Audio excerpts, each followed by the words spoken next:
결과적으로 먼저 이야기를 드리자면 그냥 놔두라는 겁니다. 저 같은 경우에는 불면증이 거의 제 삶이 되어 버렸었는데요. 여기서 제가 사용하는 방법이 있습니다. 억지로 자려고 하지 마세요. 반드시 자야 된다는 강박 때문에 더 힘들어질 수도 있습니다.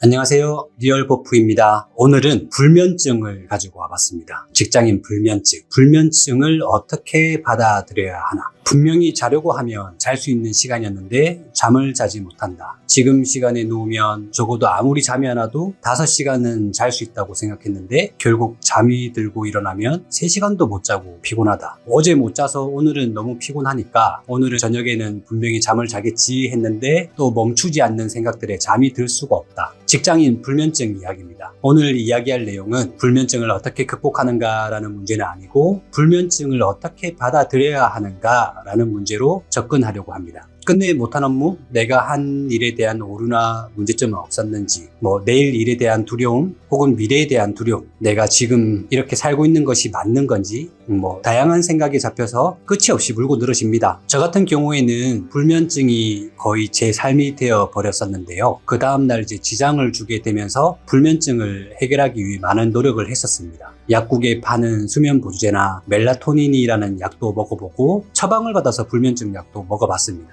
처방받은 약 같은 경우에는 다음날 시간이 갑자기 점프하는 일이 생기더라고요. 수면 내시경 받았을 때 기억이 사라지는 것처럼. 그래서 그 시간에 내가 뭐 했는지 모르고 삭제되니까 무서워가지고 다른 대안을 또 찾아봤습니다. 불면증에 좋은 차, 감태 추출물로 만든 약도 먹어보고 불면증 해결 호흡법 이런 것도 해보고 점심 이후에는 커피를 입에도 대지 않고도 살아봤습니다. 또 손대지 않고 눈으로만 보는 자동 사냥하는 게임 같은 게 핸드폰에 있거든요. 그런 거 깔아서 이제 생각 없이 쳐다보면서 잠들 때도 있었고, 양자역학이라든지 상대성 이론과 같은 그런 어려운 동영상 찾아서 이게 뭔 소리야 하면서 잠들 때도 있었던 것 같아요. 지금까지 상황이 저와 비슷한 분들도 많이 있을 거라고 생각합니다. 그런데 효과는 잠시뿐이고 절대로 개선되지는 않더라고요. 여러분은 어떠셨던가요? 어떨 때는 술을 한두 잔 마시고 나면 잠이 오니까 술도 먹어보는데 잠깐 잠이 들었다가 깨고 나면 이제 그땐 큰일 난 거죠. 잠이 다시 들지 않아서 택시를 타고 회사에 나와서 일을 하고 또 이제 아침까지 일을 하다 보면 또 이제서야 잠이 와가지고 찜질방 가서 샤워를 하고 다시 일을 하는 그런 일이 자주 일어났었습니다.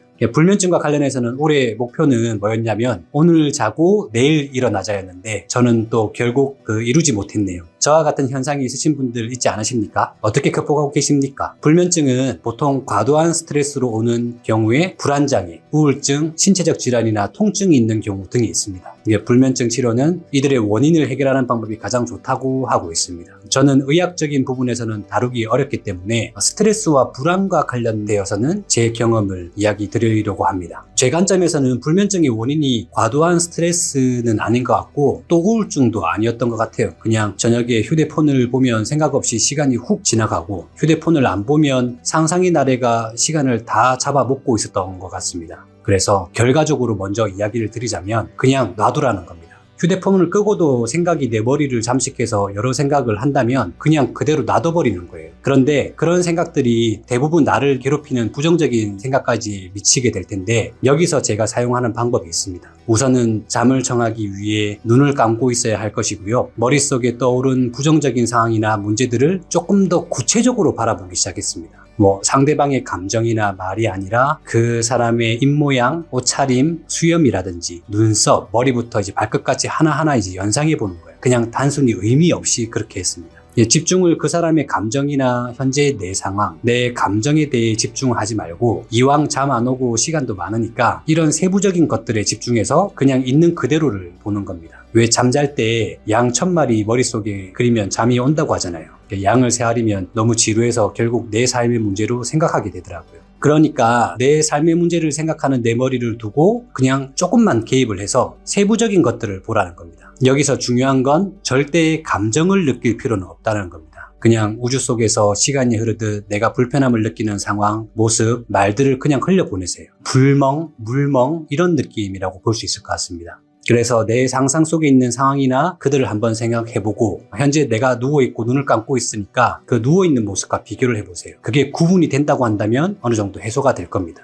생각해보면 그들이 불안을 만드는 것이 아니라 내 스스로 불안을 만들어냈던 겁니다. 내일 일은 내일 생각하고 오늘 마지막에 할 일은 고생했던 내 몸과 마음을 쉴 수 있게 내버려 두는 겁니다. 저는 여기서 멈추지 않고 유튜브를 틀어놓기도 하는데 유튜브에 보면 ASMR 형태로 좋은 말만 해주는 영상들이 있거든요. 뭐 성공, 돈, 건강 뭐든지 상관없을 것 같습니다. 이런 좋은 말들을 우리가 무의식 중에 듣고 도움이 많이 된다고 하니까요. 요즘 유튜브는 영상을 틀고 화면을 꺼도 소리가 나오거든요. 영상은 1시간 이상짜리가 좋습니다. 저는 하와이 대저택이라는 분의 목소리가 너무 좋아서 그분의 말을 들으면서 이제 잘 때가 많습니다. 그렇게 좋은 말 들으면서 귀로 잠깐 듣다가 또 내 생각을 할 때는 안 들리다가 이렇게 왔다 갔다 하다 보면 결국 잠이 들게 될 거예요. 잠이 안 오면 유튜브에 좋은 말에 집중하고 그와 연상된 행복한 상상을 해보는 겁니다. 그럼 잠은 못 자더라도 마음은 챙길 수 있을 거라고 생각이 듭니다. 결국 억지로 자려고 하지 마세요. 반드시 자야 된다는 강박 때문에 더 힘들어질 수도 있습니다. 내가 느끼는 감정을 차단하고 그냥 흘려보내는 것. 이왕 안 자거나 못 잘 거라면 좋은 말이라도 내 머릿속에 마음에 채워 넣으면 좋겠다는 생각입니다. 그리고 여러분 진짜 빨리 자야 되겠다고 생각되고 내일 일이 중요해서 영향을 미치고 싶지 않다면 자기 전에 책을 읽는 것도 추천드립니다. 저는 제가 좋아하는 스티븐 호킹 박사님의 더 그랜드 디자인, 위대한 설계라는 책이 있는데요. 그 책을 보면은 잠이 잘 올 겁니다. 그 책이 어떻게 유명한 책이냐면 엄청 많은 분들이 그 책을 샀는데 그 책의 15%도 못 읽었다는 그런 어려운 책이거든요. 그 책을 읽으면은 잠이 잘 올 거라고 생각합니다. 불면증 때문에 고생하시는 직장인분들 정말 고생 많으십니다. 불면증 스스로 극복해보시고 약에 의존하는 방법도 굉장히 좋은 방법이지만 약에 의존을 한다면 그런 일이 다시 온다고 했을 때 또 약으로 해결해야 되니까 저처럼 다양한 고민들을 해보면서 이왕이면 좋은 말들을 들으면서 자려고 노력을 하다가 그 이야기를 듣고도 잠이 안 온다고 한다면 좋은 말은 내 머릿속이나 내 마음속에 남을 테고 그렇게 불면증을 대하는 방법을 좀 달리 해보면 스트레스는 덜 받지 않을까 하는 생각입니다. 오늘 직장인 불면증 관련해서 제가 대응하는 방법들에 대해 소개해드렸습니다. 감사합니다. 리얼버퍼였습니다.